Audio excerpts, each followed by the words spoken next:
오늘 함께 보실 말씀은 누가복음 13장 22절부터 30절까지 말씀입니다. 누가복음 13장 22절부터 30절까지 말씀 한 절씩 교독하겠습니다. 예수께서 각 성 각 마을로 다니사 가르치시며 예루살렘으로 여행하시더니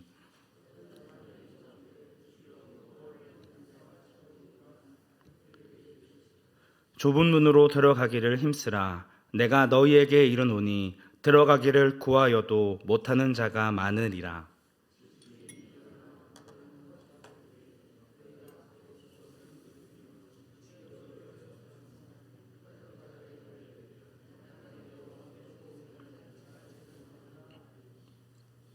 그때 너희가 말하되 우리는 주 앞에서 먹고 마셨으며 주는 또한 우리의 길거리에서 가르치셨나이다 하나,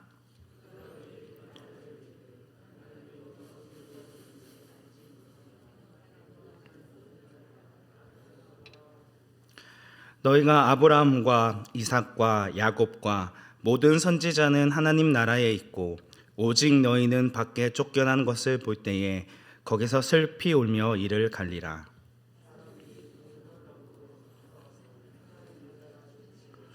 함께 읽겠습니다. 보라, 나중된 자로서 먼저 될 자도 있고 먼저 된 자로서 나중될 자도 있느니라 하시니라. 아멘. 오늘 본문의 말씀은 예수님이 예루살렘으로 여행하고 있음을 언급함으로 시작합니다. 예수님은 지금 십자가를 지러 가시기 위한 여정을 계속 이어가고 있습니다. 자신의 사명을 다하시기 위해 계속해서 각 성으로 다니시며 가르치는 일들을 반복하고 있습니다. 그때 어떤 사람이 예수님께 이렇게 묻습니다. 주여, 구원을 받을 자가 적으리이까? 지금까지 예수님께서 걸어가신 행보와 하신 말씀을 들었을 때 이러한 질문을 하는 것은 너무나도 합당해 보입니다. 예수님께서는 거듭 겉과 속이 다른 종교 지도자들을 책망하시며 너희의 정욕과 탐심을 내려놓고 회개하지 않으면 안 된다는 말씀을 강조하셨습니다. 누가복음 6장 말씀에서 예수님께서 제자들을 택하시기 위해 밤새도록 기도하시고 그들을 향해 하신 말씀이 무엇이었습니까? 사복사화였습니다. 가난한 자와 지금 줄인 자와 지금 우는 자에게 복이 있고 반대로 부요하고 지금 배부르고 지금 웃는 자가 줄이고 애통할 것임을 말씀하십니다. 하나님 나라의 가치관은 이 세상의 가치관과 문화와는 완전히 다르다는 것을 말씀하십니다. 그러면서 너희를 사랑하는 자만 사랑하고 받기를 바라고 꾸어주는 것은 죄인도 할 수 있는 것임을 이야기하시며 하나님 나라의 백성은 도저히 사랑할 수 없는 대상인 원수까지도 품어주는 사랑을 해야 한다는 것을 말씀하십니다. 6장 35절과 36절 말씀입니다. 오직 너희는 원수를 사랑하고 선대하며 아무것도 바라지 말고 꾸어주라. 그리하면 너희 상이 클 것이요 또 지극히 높으신 이의 아들이 되리니 그는 은혜를 모르는 자와 악한 자에게도 인자하시니라. 너희 아버지의 자비로우심 같이 너희도 자비로운 자가 되라. 38절에는 주라, 그리하면 너희에게 줄 것이니 곧 후이되어 누르고 흔들어 넘치도록 하여 너희에게 안겨주리라고 말씀하고 있습니다. 대접받고 인정받기보다 먼저 대접해주고 자신의 것을 내어주는 사랑을 할 때에 하나님께서 흔들어 넘치도록 후한 상급을 주실 것을 말씀하고 있습니다. 또한 10장 말씀에서는 어떻게 하면 영생을 얻게 될까를 묻는 율법 교사들을 향해 내가 아는 지식대로 내 마음을 다하고 목숨을 다하고 힘을 다하여 주 너의 하나님을 사랑하고 또 내 이웃을 내 자신과 같이 사랑하라는 율법의 말씀을 행하여 살라 명령하십니다. 그리고 저희가 잘 알고 있는 선한 사마리아인의 비유를 들어 가난한 강도 만난 자를 보고도 이를 지나쳐버린 제사장과 레위인과 같이 지식적으로만 말씀을 아는 자가 아니라 자신의 것을 내어줌으로 자비를 베푼 사마리아인과 같이 자비를 베풀라고 명하십니다. 말로만 하나님의 사랑과 이웃 사랑을 전하지 말고 그 사랑을 실천하라는 것입니다. 하지만 11장에 등장하는 사마리아인들은 공의와 하나님에 대한 사랑을 실천하기보다 오히려 자신들이 가지고 있는 율법의 기준과 잣대로 사람들을 정죄하고 판단하며 자신들도 지지 못할 짐을 백성들에게 지워줍니다. 겉으로 드러나는 종교적인 모습과는 달리 속에는 탐심과 악독으로 가득한 그들을 향해 예수님께서는 거듭 화 있을진저를 말씀하십니다. 그리고 악독과 탐욕으로 가득한 마음을 깨끗하게 할 수 있는 방법을 알려주십니다. 11장 41절입니다. 그러나 그 안에 있는 것으로 구제하라. 그리하면 모든 것이 너희에게 깨끗하리라. 너희가 소유하고 있는 것을 움켜쥐지 말고 이웃을 향해 내어주는 구제를 할 때에 탐욕과 악독으로 가득한 너희의 마음이 깨끗하게 될 수 있음을 말씀하십니다. 다시 한번 이웃 사랑을 실천할 것을 말씀하시죠. 12장 15절 말씀에서는 삶과 모든 탐심을 물리치라. 사람의 생명이 그 소유에 넉넉한 데 있지 아니하리라고 말씀하시며 부자의 비유를 통해 자기를 위해 재물을 쌓아두고 하나님께 대하여 부요하지 못한 자가 되지 말고 하나님께 대하여 부요한 자가 되라 말씀하십니다. 12장 33절과 34절 말씀입니다. 너희 소유를 팔아 구제하여 낡아지지 아니하는 배낭을 만들라. 곧 하늘에 둔 바 다함이 없는 보물이니 거기는 도둑도 가까이 하는 일이 없고 좀도 먹는 일이 없느니라. 너희 보물 있는 곳에는 너희 마음도 있으리라. 너희가 소유하고 있는 재물이 너희를 부요하게 하는 것이 아니라 너희의 소유를 팔아 구제하는 것이 하나님께 대하여 부요한 자가 되는 것이며 하늘에 상급을 쌓아두는 일이라 이야기하고 있습니다. 그러면서 너희 보물이 있는 곳에 너희 마음이 있다 이야기하죠. 지금 너희가 가장 소중하게 여기고 있는 보물을 어디에 쌓아두고 있느냐? 너희 마음속에 가득한 보물이 무엇인지를 물어보고 있는 것입니다. 세상 사람들과 같이 자기 목숨을 위해 무엇을 먹을까, 무엇을 마실까, 무엇을 입을까를 구하며 근심하지 말고 먼저 그의 나라와 의를 구하는 삶을 살라 말씀하시며 이어지는 51절 말씀에서는 내가 세상에 화평을 주려고 온 줄 아느냐? 내가 너희에게 이르노니 아니라 도리어 분쟁하게 하려 함이로다 라고 말씀하시며 아버지와 아들이, 어머니와 딸이, 시어머니와 며느리가 분쟁하게 될 것을 말씀하고 있습니다. 무슨 의미입니까? 마음속에 탐심과 정욕으로 가득한 자기를 위하여 재물을 쌓는 세상 사람들과 하나님께 부요하기 위해 자신의 것을 내어주고 구제하는 하나님 나라의 백성들은 서로 화평할 수 없으며 분쟁이 일어날 수밖에 없음을 강조하고 있습니다. 제 아무리 가까운 가족 관계라 할지라도 세상 사람들과 하나님 나라의 백성은 가치관부터 모든 생각까지 엄청난 차이가 있으며 그 간극을 좁힐 수 없다는 것을 말씀하고 있는 것입니다. 이어지는 13장 말씀에서도 거듭 예수님은 회개를 촉구하십니다. 3절과 5절 말씀에 너희도 만일 회개하지 않으면 다 이와 같이 망하리라는 똑같은 경고의 말씀을 하고 있으며 열매를 맺지 않는 나무는 찍어 버리라고까지 말씀하고 있습니다.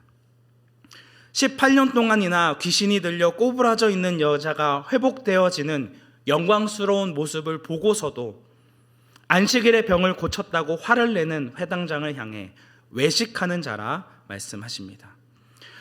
겉과 속이 다름에도 같은 척 연기하는 너는 무엇이 하나님이 기뻐하시는 뜻인지를 전혀 알지 못하는 어리석은 자들이며 천지의 기상은 분별할 수 있으나 하나님의 나라는 전혀 구분하지 못하는 세상 사람들과 같다고 말씀하십니다. 이에 예수님은 하나님의 나라는 겨자씨와 누룩과 같이 작고 하찮게 보일지 모르지만 그 말씀에 따라 순종하는 하나님의 백성들에게는 처음에 작은 모습과는 완전히 다른 결과를 가져오게 된다는 것을 말씀하고 있습니다. 제가 앞서 누가복음의 전 문맥의 말씀을 길게 서술했는데 결국 제가 말씀드리고자 하는 의도가 무엇입니까? 정말 정직하게 복음서에 나와 있는 예수님의 말씀을 들은 사람들은 오늘 23절에 어떤 사람과 같이 구원을 받을 자가 적다는 것을 질문할 수밖에 없다는 것입니다. 예수님의 말씀은 우리에게 평안을 가져다 주고 기쁨을 가져다 주는 은혜 충만한 말씀만 있는 것이 아닙니다. 결단코 적당히 신앙생활하고 세상과 타협해도 은혜로 구원받을 수 있다 이야기하지 않습니다. 다시 한번 말씀드립니다. 예수님은 화평을 주러 오신 것이 아니라 우리에게 검을 던지고 세상 사람들과 분쟁케 하기 위해 오셨습니다. 하나님 나라의 백성은 결코 세상 사람들과 똑같은 가치관과 삶의 목적과 방향을 가질 수 없는 자들입니다. 자신의 정욕과 탐심대로 마음껏 살아도 예수 그리스도만 믿어도 구원받을 수 있을 거라는 착각, 예수 그리스도의 은혜라는 방패 아래 숨어 자신의 믿음 없음을 합리화하고 세상 사람들이 원하는 재물과 명예를 똑같이 사모하며 세상적인 복을 달라 요구하는 기형적인 세상의 사람들이 될 수 없다는 것을 이야기하고 있는 것이죠. 오늘날 왜 이런 기형적인 신앙을 가진 사람들이 많아졌을까요? 예수님이 거듭 경고하신 율법 교사들과 종교 지도자들이 겉으로만 거룩한 척하고 말로만 하나님의 사랑을 전했기 때문입니다. 오늘날 저와 같은 목사가 예수님의 말씀과 같이 구원받을 자가 적으며 예수의 제자로 그가 걸어가신 십자가의 길을 따르는 것은 좁고 협착한 문으로 가는 것임을 충분히 강조하고 있지 않기 때문입니다. 속으로는 여전히 세상의 탐심과 정욕으로 가득함에도 불구하고 겉으로 보여지는 모습으로는 거룩한 척 연기를 하고 있는 것이죠. 말로는 쉽게 하나님 사랑과 이웃 사랑을 이야기하면서도 하나님께서 허락해 주신 가장 가까운 이웃인 아내와 자녀조차도 온전히 사랑하지 못하는, 그 사랑을 실천하지 못하는 제 자신의 모습을 보면서 나는 정말 구원받은 자가 맞나? 나는 예수님이 걸어가신 십자가의 길을 걸어가고 있는 자가 맞나? 라는 질문을 던지게 됩니다. 저도 지식적으로는 잘 압니다. 나의 행위가 아닌 예수 그리스도의 보배로운 피로 말미암아 구원함을 받았기 때문에 나의 구원은 흔들릴 수도 없고 확실한 것임을 믿습니다. 내가 행한 의가 아니라 예수 그리스도의 의로 우리를 의인 삼아 주셨고 의인으로 칭해 주실 것임도 믿습니다. 하지만 이러한 내적인 증거가 내가 하나님의 자녀임을 확증시켜 주지 못합니다. 예수 그리스도를 믿는 외적인 증거가 뒤따라 와야 한다는 것이죠.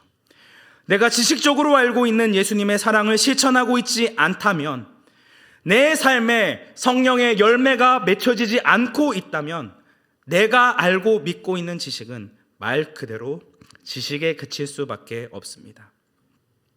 하나님의 말씀의 기준과 잣대를 다른 사람에게 들이대서 정죄하고 판단하기보다 먼저 나에게 철저히 적용해야 한다는 것입니다.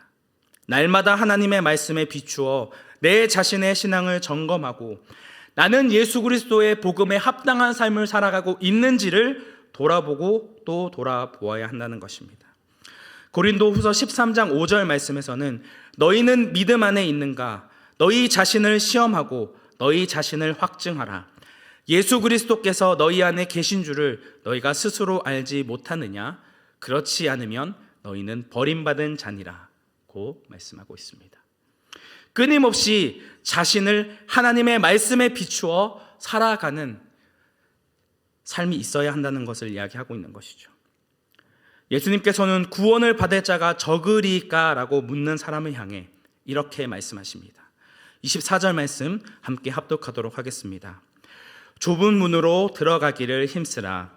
내가 너희에게 이르노니 들어가기를 구하여도 못하는 자가 많으리라. 사랑하는 성도 여러분, 오늘 우리는 좁은 문으로 들어가기를 힘쓰고 계십니까? 우리는 이 길이, 예수 그리스도의 십자가를 따르는 길이 좁은 문임을 알고 그 좁은 문으로 들어가기를 힘쓰고 애써야 합니다. 문제는 좁은 문으로 들어가기를 힘씀에도 들어가지 못하는 자가 많다는 사실입니다. 하나님 나라의 집 주인이신 예수님께서 문을 한번 닫으신 후에는 아무리 열어달라 외쳐도 소용이 없습니다. 27절의 말씀과 같이 나는 너희가 어디에서 온 자인지 알지 못하노라. 행악하는 모든 자들아 나를 떠나가라 말씀하십니다. 그들이 좁은 문으로 들어가고 싶으나 들어갈 수 없는 이유를 바로 그들의 행악 때문이라고 말씀하고 있습니다. 이 말씀을 반대로 뒤집어 생각한다면 자신 안에 있는 행악의 문제를 해결하는 자는 좁은 문으로 들어갈 수 있다는 말씀이 됩니다.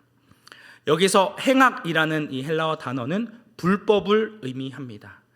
좁은 문으로 들어가지 못하는 사람들은 불법을 행하는 자들, 곧 육체의 정욕을 따르는 자들입니다. 오직 나를 위하여 살고 내 욕심과 정욕대로 따르고 나에게 모든 우선순위가 있기 때문에 하나님의 법을 따를 수가 없습니다. 내 탐심과 정욕이 너무 커서 이웃에게 나눠줄 사랑이 없고 소외되고 연약한 자를 돌볼 수 있는 여유가 없습니다. 그렇기 때문에 그들은 하나님의 나라에 들어가지 못한 채 밖으로 쫓겨나 슬피 울며 이를 갈 수밖에 없습니다. 반대로 하나님의 나라에 있는 자들은 어떤 자들입니까? 28절 말씀에 아브라함과 이삭과 야곱과 모든 선지자들이 그 나라에 있다고 말씀하고 있습니다. 아브라함은 갈 바를 알지 못함에도 믿음으로 가나안 땅에 이르고 자신의 가장 사랑하는 외아들마저도 하나님께 내어주었던 사람입니다. 이삭은 블레셋 사람들과의 전쟁을 피하기 위해 우물을 3번이나 양보하고 내어주었습니다. 야곱은 평생을 자기 욕심과 정욕대로 살아간 자였지만 하나님을 의지하지 않고 살아갔던 자신의 삶을 험악한 인생이라 고백하며 끝까지 포기하지 않았던 베냐민을 내어주게 됩니다. 마지막에는 바로를 축복하는 인생을 살아가게 되죠. 선지자들 역시 자신의 유익과 생각대로 살지 않는 사람들이었습니다. 자신의 목숨을 거둘 수 있는 왕 앞에서도 담대히 하나님의 말씀을 바르게 전하고 증거하는 삶을 살았습니다. 결국 이들의 삶은 자기 자신을 위해 살아간 자가 아니라 하나님을 믿음으로 자신의 가장 사랑하는 것까지 내어주는 자, 심지어 자신의 생명까지도 아낌없이 내어주는 삶을 살아간 자들인 것이죠.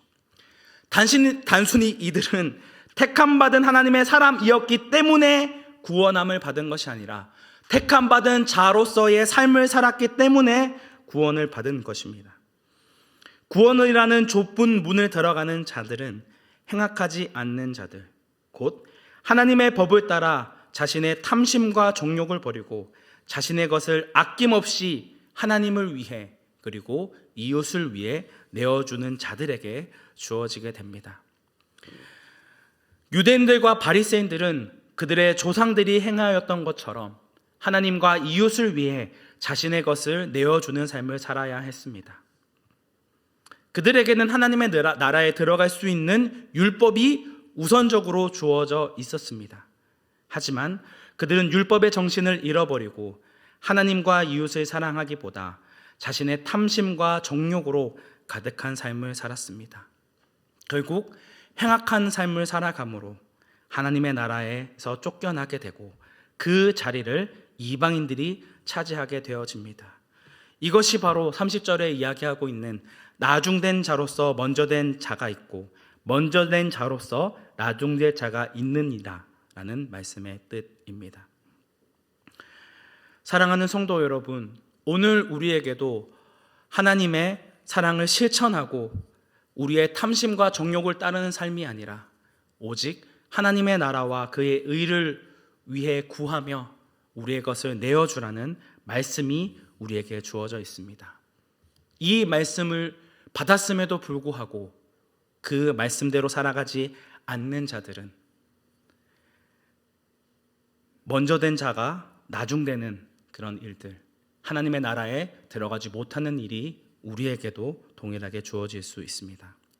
사랑하는 성도 여러분, 오늘 우리는 좁고 협착한 길을 따라 살아가는 자입니까?